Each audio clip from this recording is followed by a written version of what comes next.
Digital India has laid the foundation of this dream, the transformation in every single sphere of our lives, led by a smarter government. It is absolutely essential and key that this happens, and the positivity for all of this is absolutely hard to miss. How many of us today wake up better knowing that we are going to be in a better India in a few years' time? It's not the despondency that we woke up and said, what's happening in my country? Nothing's going on. I wonder when this will change. And the whole word called karma sort of is beginning to fade a bit, pardon on the Sanskrit.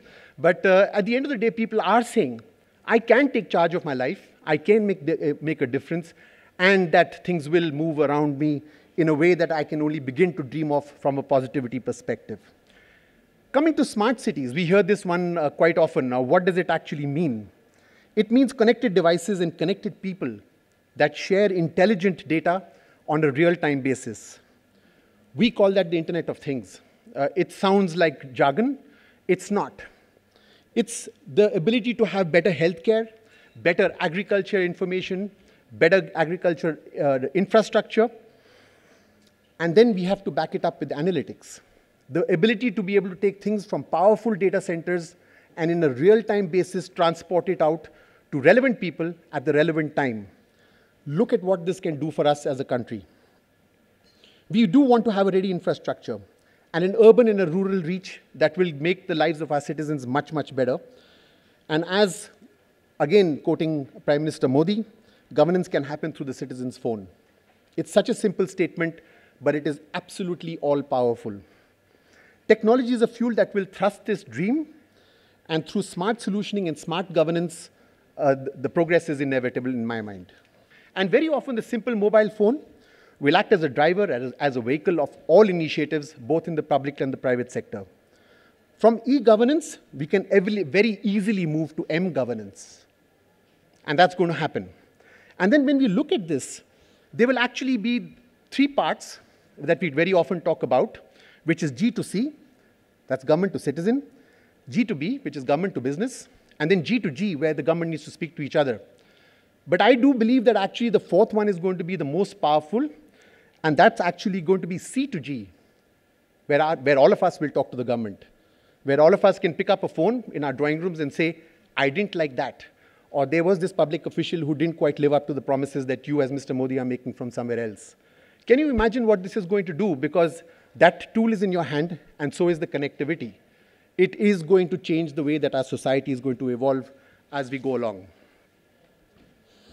And then a telecom operator like Vodafone, we can understand and influence the power of mobility platforms, be it machine-to-machine solutions, and I've talked about this.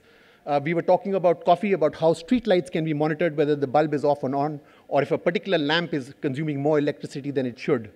Simple things like that to far more powerful stuff that can go on in our imaginations is going to be part of what we can do. Location-based services. The mobile phone tells us exactly where we are and consequently give us a suite of services that are relevant to people at a particular location. Again, look at where that could go over a period of time. We have a suite of these mobility services that can support these dreams, reliable connectivity that goes across and covers almost 90% of our population. Direct payments, a huge, huge capability that we have built in this country, by which there is complete transparency on what happens to government's social sector spending and how money seamlessly gets to people who actually have been promised and need that money.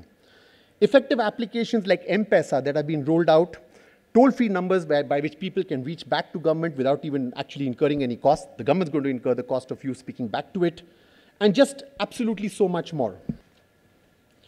I would also just like to talk about Vodafone driving social change, and I think that's is really, really important from our perspective.